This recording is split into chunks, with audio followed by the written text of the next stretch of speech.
Bien-aimés, nous voulons rendre gloire au Seigneur pour cette matinée qu'il nous donne encore. La Bible dit « À chaque jour suffit sa peine ». Nous allons prier pour lui dire merci pour cette opportunité, pour cette belle journée qu'il nous donne.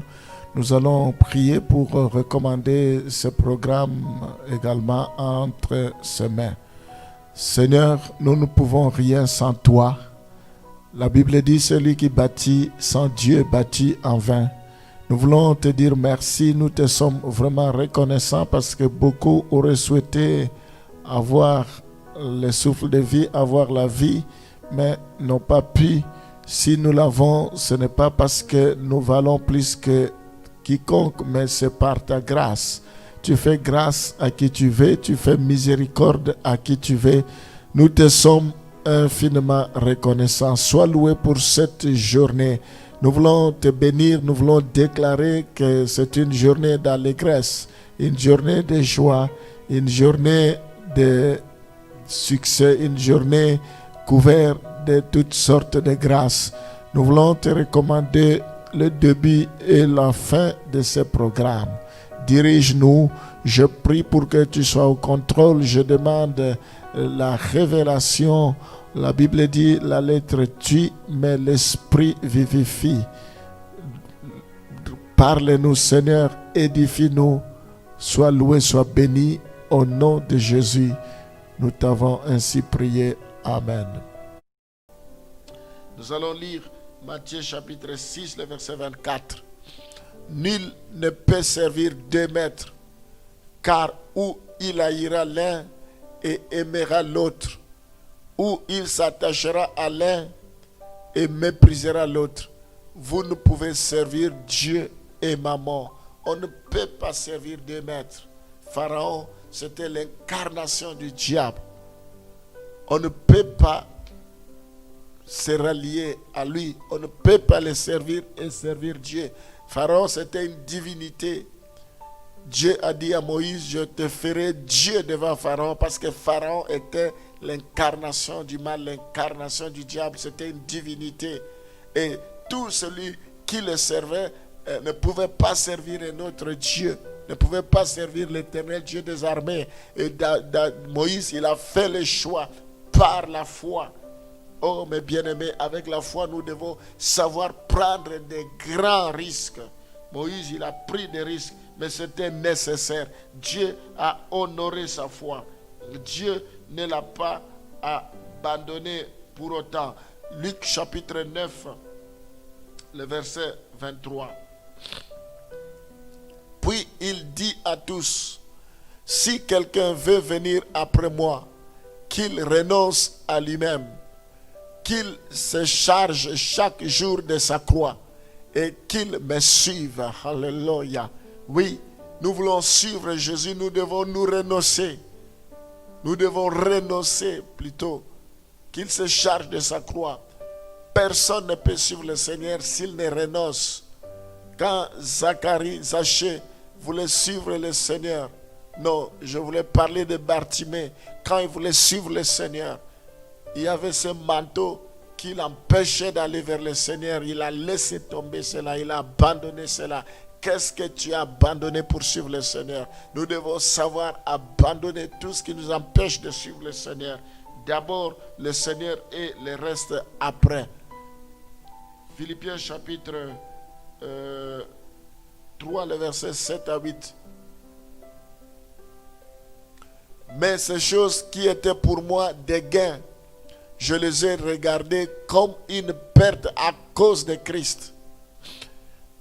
Et même je regarde toutes choses comme une perte à cause de l'excellence de la connaissance de Jésus-Christ mon Seigneur, pour lequel j'ai renoncé à tout et je le regarde comme de la boue afin de gagner Christ.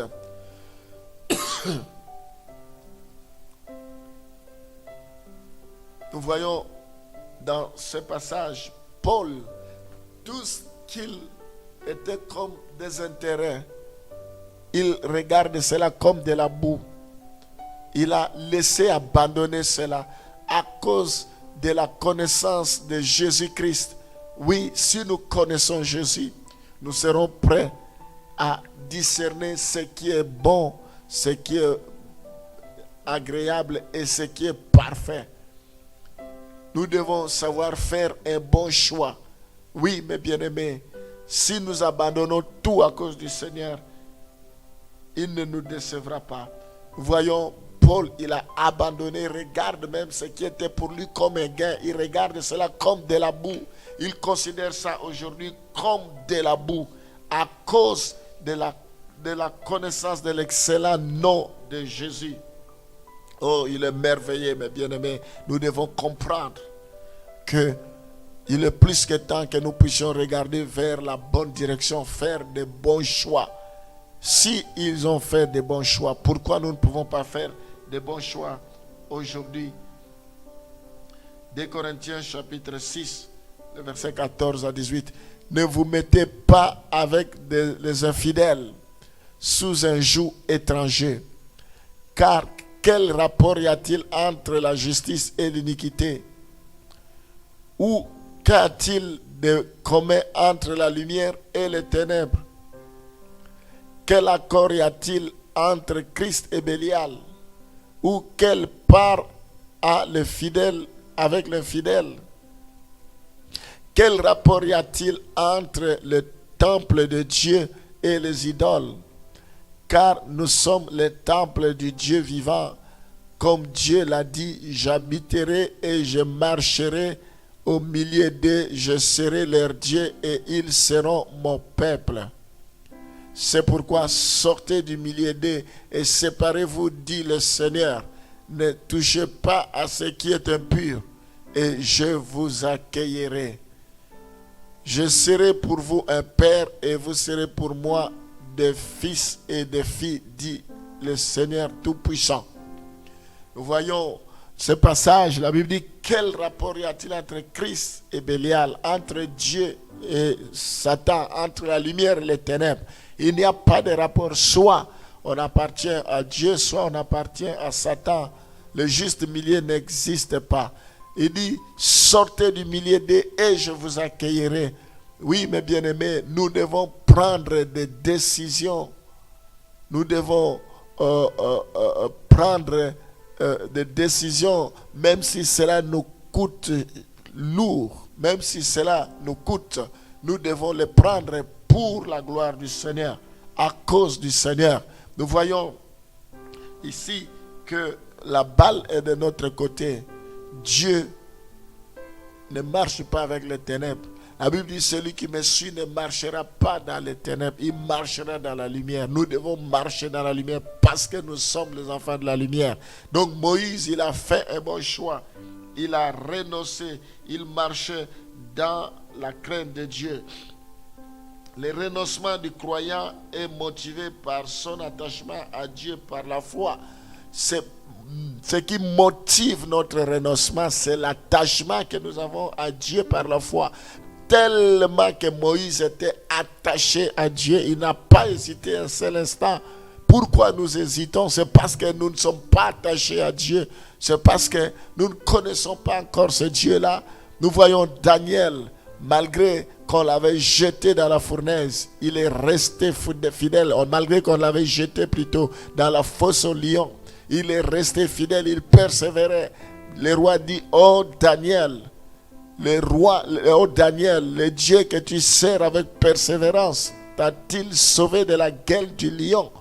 Il servait Dieu avec persévérance. Il a fait un choix que je ne vais pas compromettre ma foi, je ne vais pas fléchir mes genoux devant les statues. Je suis prêt à mourir, je suis prêt à ce qu'on me jette dans la fosse au lion pour la gloire du Seigneur. Mes bien-aimés, nous ne devons pas avoir peur de prendre les risques si nous sommes dans la vérité, si nous sommes du côté de Dieu. Il combattra pour nous et il nous donnera la victoire. N'est-ce pas? Il dit, ce n'est pas à vous de combattre, c'est moi qui combattra pour vous et je vous donnerai la victoire. Gloire au Seigneur. Donc, il regarde à la valeur de ce que Dieu lui réserve dans le présent et dans l'éternité. Moïse regardait à la valeur de ce que Dieu lui réserve dans le présent et dans l'avenir. Nous devons regarder ce que Dieu nous réserve dans le présent et dans l'avenir. C'est comme ça il faut que nous puissions nous accrocher. Marc chapitre 10, le verset 28 à 30. Pierre s'est mis à lui dire, voici, nous avons tout quitté et nous t'avons suivi. Jésus répondit, je vous le dis en vérité, il n'est personne qui, ayant quitté à cause de moi et à cause de la bonne nouvelle, sa maison ou ses frères ou ses sœurs ou sa mère ou son père ou ses enfants ou ses terres, ne reçoivent au centuple présentement dans ce siècle-ci des maisons, des frères, des sœurs, des mères, des enfants et des terres avec des persécutions et dans les siècles à venir la vie éternelle. Oui, nous voyons Pierre était préoccupé de savoir, ils ont tout quitté, abandonné leurs femmes, ils ont laissé les enfants poursuivre le Seigneur. Qu'est-ce qu'il allait gagner? Et nous voyons que la réponse de Jésus est sans appel, sans ambiguïté, c'est clair. Il n'y a personne qui ayant quitté tout à cause de moi. Première chose, il gagnera dans ce siècle présent au centuple et au ciel, il aura la vie éternelle. Nous voyons ici que Moïse connaissait cela. Il a tout quitté parce qu'il savait qu'il va d'abord gagner présentement sur la terre et il va aussi gagner au ciel. Mais s'il avait suivi Pharaon, il allait seulement gagner sur la terre, mais il allait perdre au ciel. La Bible dit, à quoi sert-il à un homme de tout gagner, mais il perd son âme? La vie ne s'arrête pas seulement ici sur la terre. Voilà pourquoi, mes bien-aimés, nous devons savoir faire de bons choix. Et tout ceci, nous devons marcher par la foi, nous devons agir par la foi. Il savait que ce que Dieu lui a promis, il réalisera cela. Il s'engage avec le peuple de Dieu. Hébreux 10, le verset 33. D'une part, exposé comme un spectacle aux opprobres et aux tribulations, et de l'autre, vous associant à ceux dont la position était la même. Il a accepté de s'engager avec le peuple de Dieu. Il a accepté de souffrir avec le peuple de Dieu. Il a accepté de s'identifier au peuple de Dieu malgré qu'il avait d'autres opportunités. Oui, mes bien-aimés, voilà un homme juste, voilà un homme intègre, voilà un homme qui craignait Dieu. Nous allons prier par rapport à Moïse. C'est un homme de foi. Il a renoncé. Moïse aurait eu la possibilité de jouir d'une situation confortable en restant à la cour d'Égypte, mais en contrepartie, il aurait dû renier Dieu et son peuple, mais il a fait le choix d'abandonner tout ce que le roi lui proposait, abandonner les rangs sociaux, abandonner les honneurs et servir Dieu librement et souffrir avec son peuple. Nous allons prier pour les renoncements dans nos engagements, que nous puissions renoncer. Seigneur, donne-nous le courage de dire non au péché, de renoncer à tous les intérêts éphémères, de renoncer à tout ce qui peut nous gêner, à tout ce qui peut être un obstacle, de renoncer, Seigneur, à tout ce qui peut nous empêcher de pouvoir te servir. Car ta parole déclare quel rapport y a-t-il entre Christ et Bélial, entre Dieu et Satan, entre la lumière et les ténèbres. Seigneur, tu dis, sortez du milieu d'eux et je vous accueillerai. Nous voulons sortir du milieu de ce monde. Oh Seigneur, que nous puissions sortir de ceux qui ne te connaissent pas Père, je prie pour que nous puissions renoncer sincèrement, sérieusement. Paul a renoncé, il a dit ce qui était pour lui comme des gains, il regarde cela comme de la boue à cause de la connaissance de l'excellent nom de Jésus. Oui, Seigneur, nous voulons les témoigner, nous voulons les dire aussi. À cause de la connaissance de ton nom, Seigneur, cela vaut plus que toute autre chose. Fais-nous grâce. Oh Seigneur, nous comptons sur toi. Étends ta main, manifeste-toi. Nous voulons rester fermes dans nos engagements. Nous voulons persévérer, Seigneur. Nous te disons merci. Sois loué, sois béni. Que la gloire te revienne. Au nom de Jésus, nous t'avons ainsi prié. Amen.